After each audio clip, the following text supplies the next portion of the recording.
Class 7. Next exercise of fractions and decimals is exercise 2.3. 2.3 is simply based on multiplication of fractions, just like exercise 2.2. In this, now first question is find. I am doing only second part of the question. Here there are 2 points, 2 parts. So in second part, we need to find 1/7 part of 2/9, 6/5 and 3/10. So there are 3 questions in one part. We need to find 1/7 of 2/9 first of all. So first is, let me give it A part, 1/7 of 2/9. Then B part is 1/7 of 6/5. Then C part is 1/7 of 3/10. So in one part there are 3 subparts of the questions. As I have already told you that in place of we put multiplication, and in multiplication we simply multiply numerators with each other and denominators with each other. So 1 2s are 2, 7 9s are 63. That's all. In this part also, in place of we will put multiply. So here we will get 1 6 are 6, 7 5s are 35. 1/7 multiply 3/10. 1 3s are 3, 7 10s are 70. So these 3 are our answers. In question number 2 also, multiply and reduce to lowest form if possible. In question number 2 I am doing 2 parts of this question. Rest of the parts will be done by you only. So we need to multiply these 2 fractions and reduce it to the lowest term. Okay. Now first of all, as we can see there is mixed fraction here. So first we will convert this mixed fraction to improper fraction. How?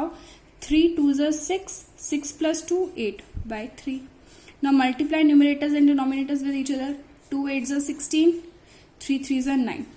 Okay. Since in question it is asked to reduce it in lowest term, so we will try to find its lowest form.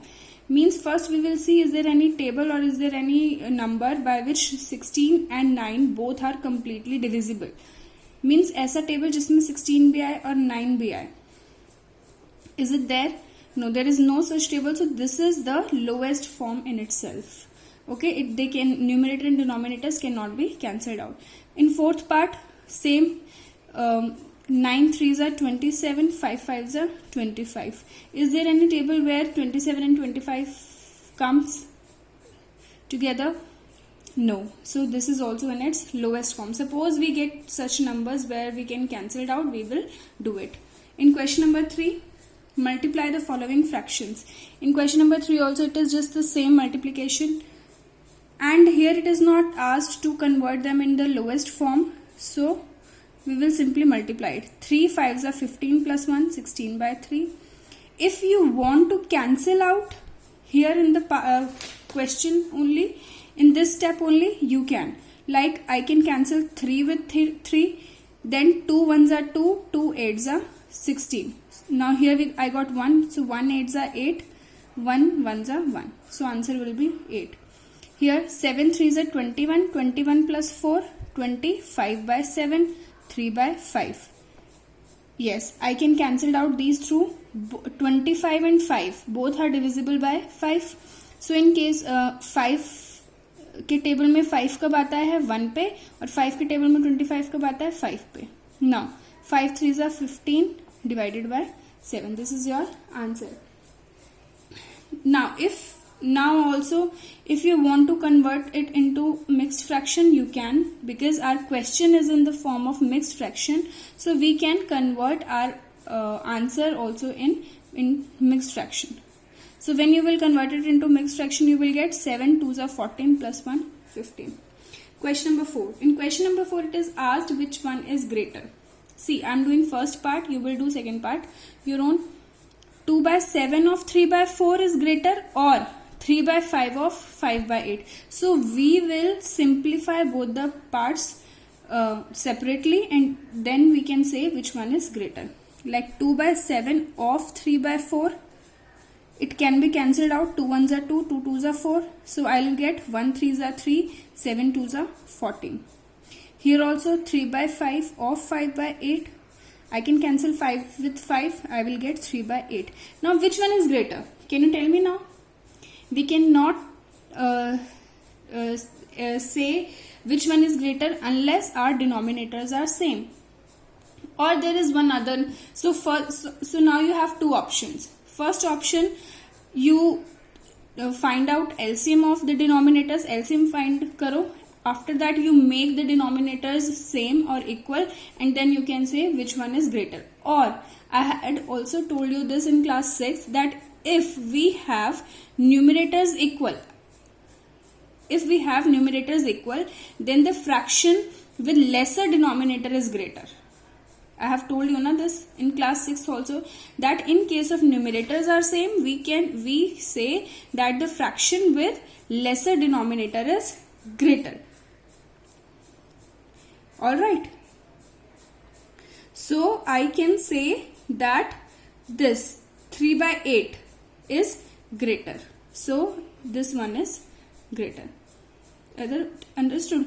अगर numerators same हैं तो जिसका denominator छोटा होता है वो वाला part बड़ा होता है. ये आपको मैंने 6th क्लास में भी बताया था. Now come to question number 5. Question number 5 is a word problem. Okay.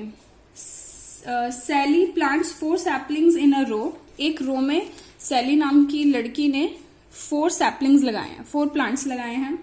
The distance between 2 adjacent saplings is 3/4 metre.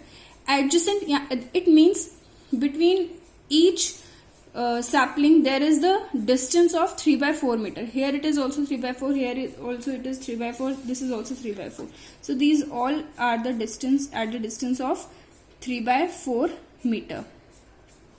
Now what we need to find is find the distance between the first and last sapling. First and last sapling के बीच का distance we need to find. So what distance between first and last sapling will be?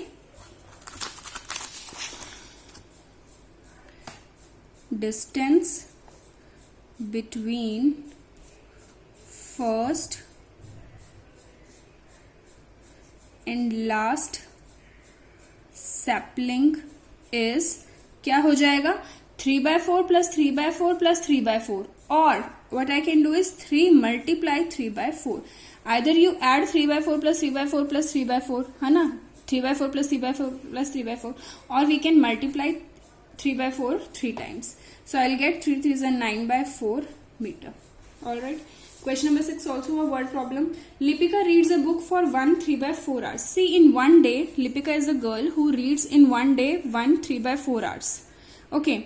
Now he completes a book in 6 days. So how many hours will she take to complete a book? So if in one day she reads this much hours, so in 6 days how many hours will she read the book?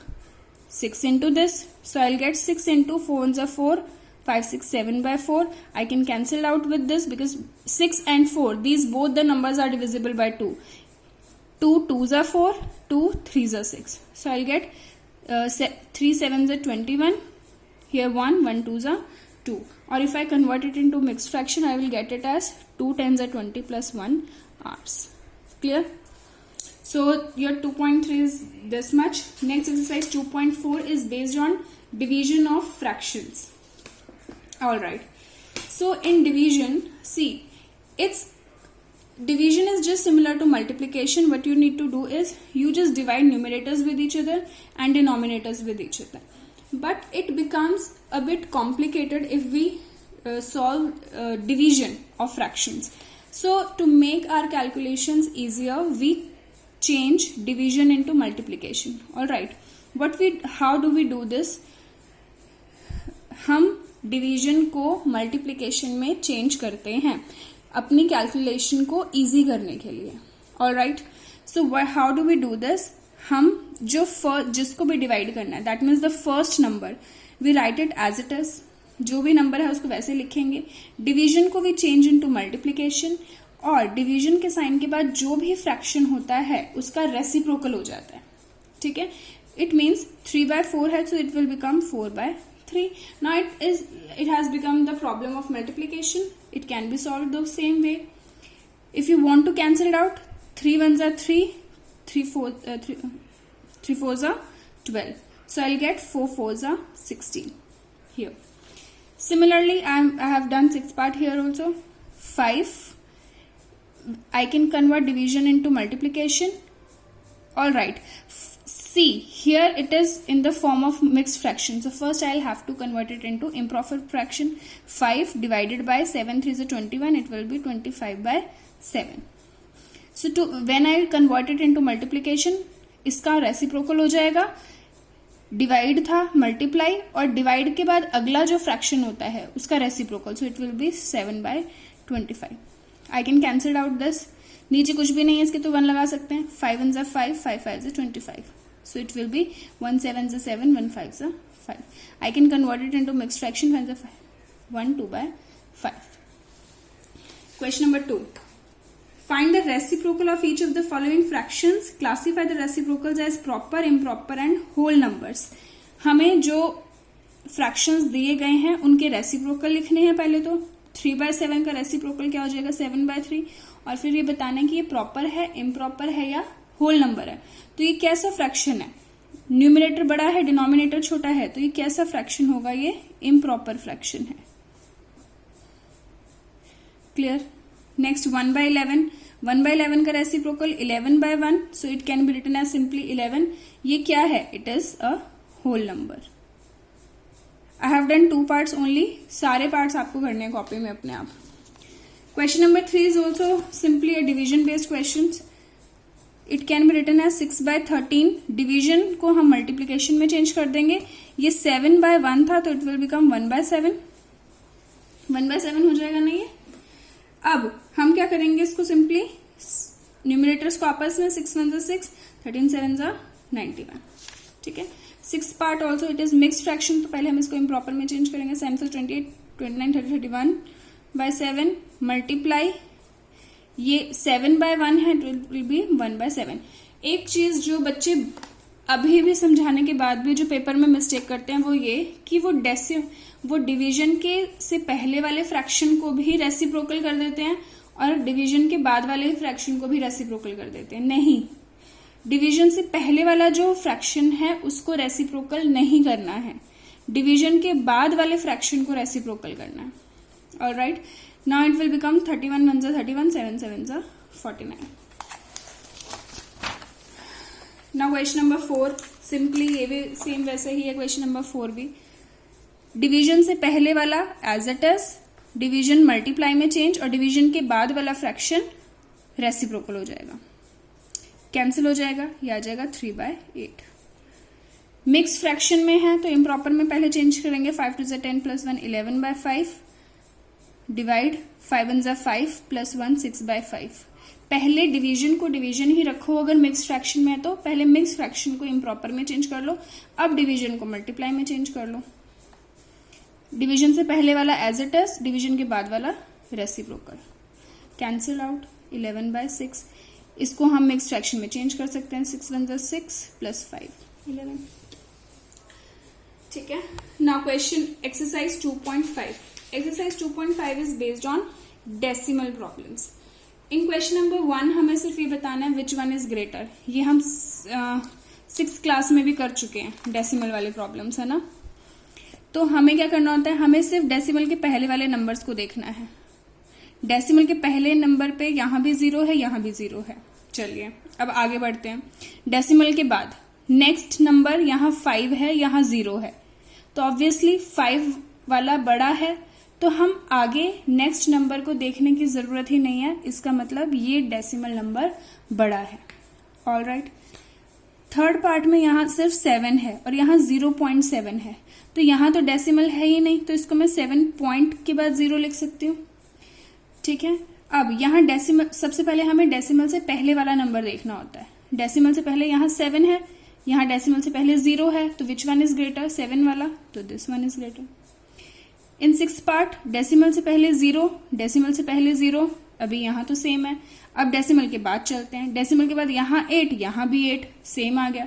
अब decimal अगला चलते हैं. Decimal के बाद यहाँ कुछ नहीं है, मीन्स यहाँ 0 बोल सकते हैं हम. और यहाँ क्या है? 8. तो 8 वाला बड़ा हो गया, तो ये वाला ग्रेटर होगा. ठीक है. स्टेप वाइज चलना है. पहले डेसिमल से पहले वाला नंबर ही देखना है हमें. फिर उसके बाद अगर वो सेम है तो डेसिमल के बाद चलेंगे हम. ठीक है. Now question number 2.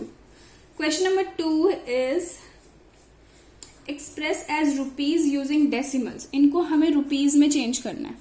First part is 7 पैसे, so we know that 1 paisa is equal to 1/100 rupees. 1 पैसा इक्वल्स टू 1/100 रुपीज. सो 7 पैसे is equal to 7 into 1/100. Clear? So I can write it as 7 ones are 7, 1 into 100 100. अब मुझे इसको decimal में change करना है. अब ये बिल्कुल आपको ध्यान रखना है, ये आपको पहले की क्लासेस में भी बताया है कि अगर मुझे इसको डेसिमल में चेंज करना है फ्रैक्शन को, नीचे 1 है और जितनी जीरोज होती हैं 1 के साथ उतने ही डिजिट्स हम राइट साइड से काउंट करके डेसिमल लगाते हैं.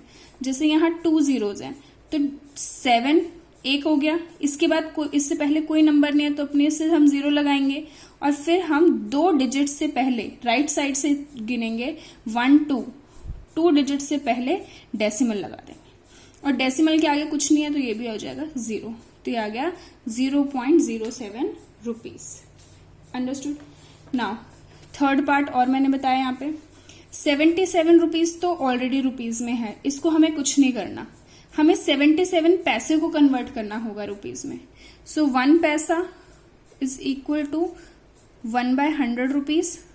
सो 77 paise is equal to 77 into 1/100 rupees. Again same चीज, 77 into 1 77, 1 into 100 100. 2 जीरो है तो 2 डिजिट से पहले डेसिमल, यहाँ 0 लगाने की जरूरत नहीं है, 77 2 डिजिट है तो डेसिमल से पहले कुछ नहीं आएगा तो 0.77 रुपीज. ठीक है, बाकी के पार्ट्स खुद करेंगे. अच्छा, उसके बाद ये तो आ गया 0.77 रुपीज और पहले के जो 77 रुपीज हैं उसमें ऐड हो जाएंगे प्लस रुपीज 77 जो ये वाले हैं, तो ये हो जाएगा टोटल 77.77 रुपीज. ठीक है. नाउ क्वेश्चन नंबर 3 का फर्स्ट पार्ट में बता रही हूँ, सेकेंड पार्ट आप खुद करेंगे. Express 5 centimetre in metres. 5 centimetre को हमें मीटर में कन्वर्ट करना है और किलोमीटर में कन्वर्ट करना है. ठीक है. नाउ सेंटीमीटर को मीटर में कन्वर्ट करना है तो 1 सेंटीमीटर इक्वल्स टू 1/100 मीटर्स. तो 5 centimetre equals to 5 multiply 1/100 metres. Now 5 1s are 5, नीचे कुछ नहीं है तो 100s are 100. अब इसको हम 2 जीरो हैं तो 2 डिजिट से पहले डेसिमल 5 और एक और 0 लगाना पड़ेगा, 2 डिजिट्स हो गए 0.0 मीटर्स. ठीक है. अब इसको हमें और किस में चेंज करना है, किलोमीटर्स में भी. ऑल राइट, किलोमीटर्स में भी हमें इसको चेंज करना है. अच्छा, अब आप चाहो तो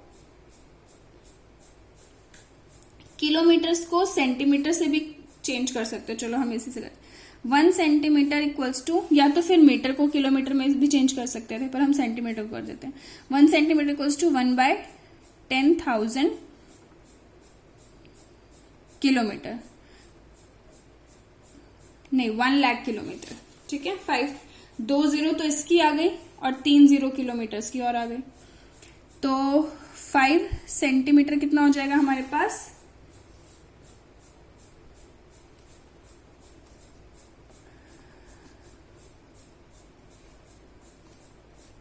5 by, here we have 5 zeros, तो 5 डिजिट से पहले हमें डेसिमल लगाना है. तो 5 तो ये हो गई 1 2 3 4 जीरोज ये, फिर डेसिमल और इतना किलोमीटर. ठीक है. ऐसे ही सेकंड पार्ट है, सेकंड पार्ट अपने आप करेंगे. क्वेश्चन नंबर 4 में हमें इसको किलोग्राम्स में चेंज करना है. तो ये तो ग्राम्स में दे रखा है, ग्राम्स को किलोग्राम्स में चेंज करने के लिए हमें पता होना चाहिए 1 grams is equal to 1/1000 kilograms. तो 3470 ग्राम्स इक्वल्स टू 3470 इंटू 1/1000. ठीक है. अब ये हो जाएगा 34701 को मल्टीप्लाई करेंगे तो ये आएगा, 1000 को करेंगे तो ये. अब 3 डिजिट से पहले हमें लगा देना है डेसिमल.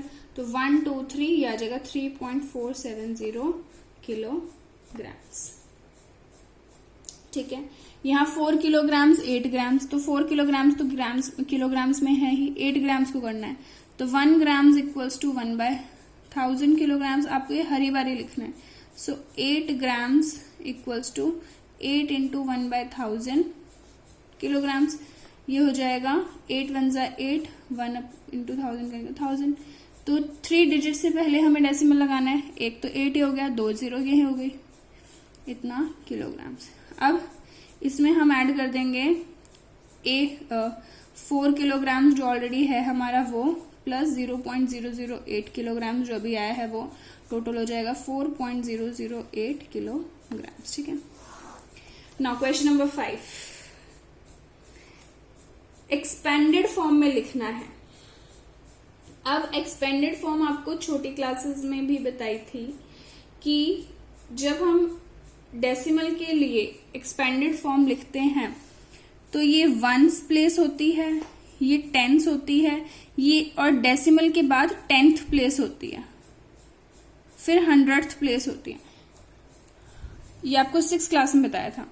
यानी कि एक बारी मैं आपको बता दूं, यहां पे लिख के बता देती हूं। देखो, अगर डेसिमल है तो वंस, टेंस, हंड्रेड्स जैसे नॉर्मल हमारा चलता है।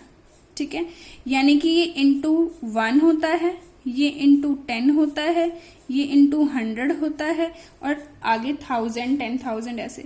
और डेसिमल के बाद क्या आता है? टेंथ्स, THS, और फिर हंड्रेड्स, THS। यहाँ पे THS लगा होता है तो टेंथ्स का मतलब हो गया मल्टीप्लाई 1/10 डिनोमिनेटर में, हंड्रेड्स का मतलब हो गया मल्टीप्लाई 1/100, ऐसे थाउजेंड्स में मल्टीप्लाई 1/1000। ठीक है। अब जब हम इसको एक्सपेंडेड फॉर्म में करेंगे तो डेसिमल से पहले ये हो गया वंस और 2 हो गया टेंस, तो 2 तो इंटू होगा 10 से, प्लस 0 इंटू होगा 1 से, प्लस अब डेसिमल के बाद जो 0 है ये इसकी प्लेस क्या होती है? टेंथ्स, यानी ये 0 मल्टीप्लाई होगा 1/10 से, प्लस 3 की प्लेस क्या है? हंड्रेड्स, यानी ये 3 मल्टीप्लाई होगा 1/100 से। ये आ गई इसकी एक्सपेंडेड फॉर्म। ठीक है। अब यहाँ पे भी ऐसे चलते हैं, 200 है तो वंस, टेंस, हंड्रेड्स, और ये आ गया टेंथ्स, और ये आएगा हंड्रेड्स, 3। तो 2 तो 100 है, यानी 2 इंटू 100, प्लस 0 10 है, यानी कि 0 इंटू 10, प्लस फिर ये 0 1 है, यानी 0 इंटू 1, प्लस फिर ये डेसिमल के बाद वाला टेंथ यानी कि 0 मल्टीप्लाई 1/10, प्लस 300 है तो 3 मल्टीप्लाई 1/100। बात समझ में आ गई? इस तरीके से एक्सपेंडेड फॉर्म करनी है।